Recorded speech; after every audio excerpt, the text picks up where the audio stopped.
Hello guys, good news, may ginagawa po ditong bridge dito sa may Cainta at may Pasig at may bagong pabahay na po na malapit ng matapos. Dito po tayo sa may West Bank Road dumaan at ipapakita po natin sa inyo yung pabahay na aking tinutukoy na malapit na pong matapos. Yan ang ating mga good news dito sa may Pasig. Yan sa pangunguna po ng ating Mayor Vico Soto na ating pinupuntahan. Grabe no? Tahimik lang ang ating Mayor Vico Soto pero may makikita po tayo na malapit na po matapos yung pabahay po dito. Ayan. Silipin po natin, bago natin silipin yung ginagawang tulay, dito po muna tayo dumaan, silipin po muna natin yung ginagawang pabahay. Yan, like and comment and share mga kababayan sa ating mga viewers, subscriber na lagi nang sumusuporta kay Skywalk TV. At dito, dire-diretso lang tayo. Etong dire-diretso na ito, papunta na po ito ng Ortigas Avenue. Yan. Extension. At dito, yan, katabi mismo ng paaralan itong Bliss Project, mga kababayan. Kakaliwa na tayo dyan. Ito yung tinatawag na Bliss 3 Project, no? Ayan. Ayan, no? Pasig Bliss 3 Project, may gate sila dyan. At ito yung eskwelahan sa ating right side. At meron dyan basketball court. Ayan, nakikita ninyo. At ito po yung aking tinutukoy dito sa bandang unahan. Ayan o. Tapos na po itong pabahay nito. At inaabangan na lang natin ang kaninong maibibigay ito sa ating mga kababayan dito. Ayan o. Katabi siya mismo ng basketball court. Malaki-laki po ito, no? First, second, third hanggang fourth floor. Ayan. At dito, napakaraming mga pabahay, mga Bliss Project. Ito yung pinakamaganda dito na ginagawa ng mga pabahay. Hindi na po siya single-single. Asing ano na po siya, style condominium unit na po. Ito yung mga nakatira dito. Ikutin po natin. And comment nyo na below mga kababayan kung ano masabi nyo po dito sa ganito kaganda ng mga pabahay ng ating gobyerno. Ayan. At meron ditong basketball court, tennis court. Yan. Ganyan na po ang kanilang mga nagagawa dito, no? Ito, mga nakatira dito, oh. Ang dami po, mga kababayan. Yan, libo-libo po ang mga nakatira na po dito. Sana sa iba't ibang lugar, ganito na po gawin na lang mga pabahay. Para mas maraming pagkakaluman kagaya sa may no, sa Manila, yung ginawa ni Yorme. Yung condominium project niya. Ayan, no? Ayan, ang dami po dito, no? Ayan, katabi lang po mismo siya ng eskwelahan. Yan po yung pinakamaganda sa mga pabahay na ginagawa ng ating mga ng gobyerno. Ayan, no? Kita nyo guys, ito itong akin sinusum sa inyo. Yan po yung pabahay na po na malapit ng matapos. Ayan. Kitang-kita nyo yan. Ayan, nakausap natin yung security guard dito ay mismo sa ating mayor, no? Vico Soto. Manggagaling. At ito na po yung aking tulay na tinutukoy, guys. Yan, no? Dito sa kabila, Cainta. Dito sa kabila, Pasig naman. Yan. Ito yung Manggahan Floodway. At makikita nyo yan, papunta na po yan ng left side, papuntang Taytay, Rizal, Angono. Yan. Etong dire-diretso, papunta naman po yan ng Laguna Lake. Pero ganito na po yung project na ginagawa. Ito yung malaking tulong, lalo-lalo na dito sa may Cainta at going to Pasig, no? Shortcut din po ito, papuntang C6 mangyayari. Mas mapapabilis ang iyong biyahe papuntang Sisig, papuntang NLEX, SLEX. Yan mangyayari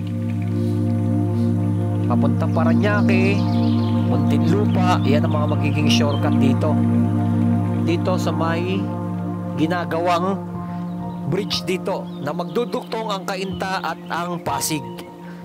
Yan, salamat sa isang mabuting pagkakataon na tayo muli nakapag-update. Ipinapakita po natin yung mga pagbabagong kaganapan sa iba't ibang lugar na mayroong mga ganitong proyekto na ginagawa na malaking tulong sa ating mga kababayan. Mas mapapabilis yung magiging biyahe, no? Imbis na dumaan ka sa Legazpi Bridge doon sa bandang unahan, dito ka nadadaan sa ginagawa na inaasahan natin ay tuloy-tuloy na po ito. Napakalaking ginawa sa may mga sasakyan at yung mga nakatira dito, mas mapapabilis ang magiging biyahe, no, papuntang Taytay, Rizal, Angono Rizal at papuntang C6, ganyan mangyayari. Yan. Nakita nyo na po yung kabilaang side ay ito papuntang Pasig River. Itong kanina ay Laguna Lake at papuntang Marikina River. Kung makikita ninyo yan, dire-diretso na yan. Ayan, o. Ayan, marami ng butas na nakaredy at bubuhusan na lang po ng simento yan. Ito yung kalagayan dito, guys. So, ang daming mga nakatira dito sa may floodway. Manggahan floodway. Ayan. Ang daming mga nakatira, no? Mga squatter area. Kabila ang side yan, mga kababayan. Parami ng parami pa po yan. Talagang napapakita natin na ganito ng kalagayan po dito, no, sa Cainta at dito sa may Pasig. Ang daming mga nakatira sa mga squatter area dito, mas lalo na po dito, no, etong river na to. And comment nyo na below kung ano masasabi nyo po dito sa ating pinaka latest update, at ipapakita naman po natin yung pabahay naman po na ginagawa.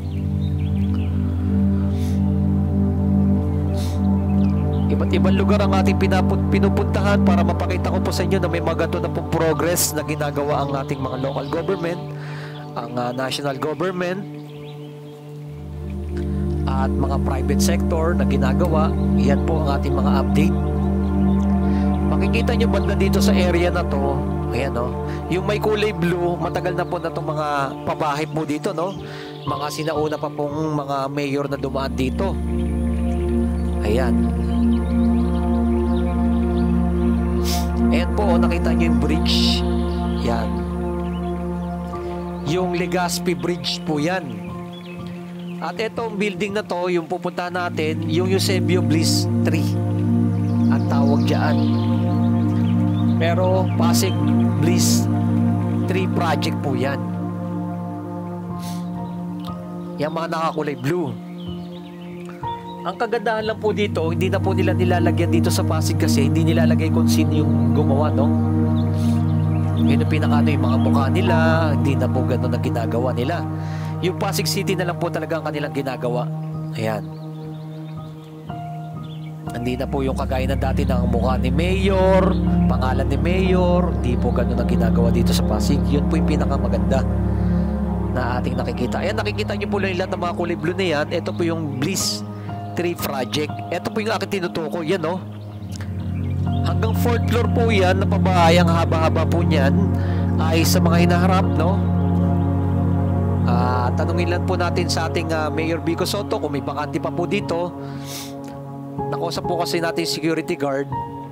Diyan po mismo mag-i-inquire sa ating Mayor Vico Soto. Nakikita po ninyo, meron silang tennis court dyan, may basketball court, may eskwelahan, at nakapalibot ninyo, makikita ninyo ang lalaki ng mga talagang condo style na po ang nangyayari po dito sa may Pasig area. Sana mas lalo pa pong dumami ito, no? At mabawasan na po totally lahat ng mga squatter area, gawin na po na ganito. Mas lalong giginawa ang ating mga kababayan na sa mas murang halaga lang ang kanilang rentahan dito, no? Kagaya sa Manila ay 1,000 lang po ang monthly, no? Yung 2,000 yung savings nila nangyayari. Naiipon yung pera nila at na naiipon, kung sila hahanap na po ng magandang tirahan ay makukuha nila yung pera na kanilang naipon, savings nila doon. Kaya 3,000 po yung sa condominium ang binabayad nila. Meron silang 2,000 na savings. Sana ganun dito po. Hindi pa po natin alam kung ano pong kanilang patakaran dito ng ating Mayor Vico Soto. Pinapakita lang po natin sa inyo na merong gantong proyekto ang ating local government. na housing project. Ayan, oh. Nakita nyo po yung mga kulay blue lahat yan. Yan, lahat po yan, puro mga housing project po yan. Ayan, nilapit po natin ang ating drone upang makita po ninyo. Yan, oh. Itong building na to, nakahilera na to, yan na po. Ay patapos na po yan. Yan ang ating aabangan sa mga hinaharap kung kanino mapupunta. Salamat sa mga nag-like, nag-share, nag-follow ng ating pinaka-latest update. Ito po muli si Skywalk TV and keep safe palagi and God bless. Siyempre mabuhay ang ating bansang Pilipinas na tuloy-tuloy. Muli po salamat sa mga nag-like, nag-share, nag-follow. God bless.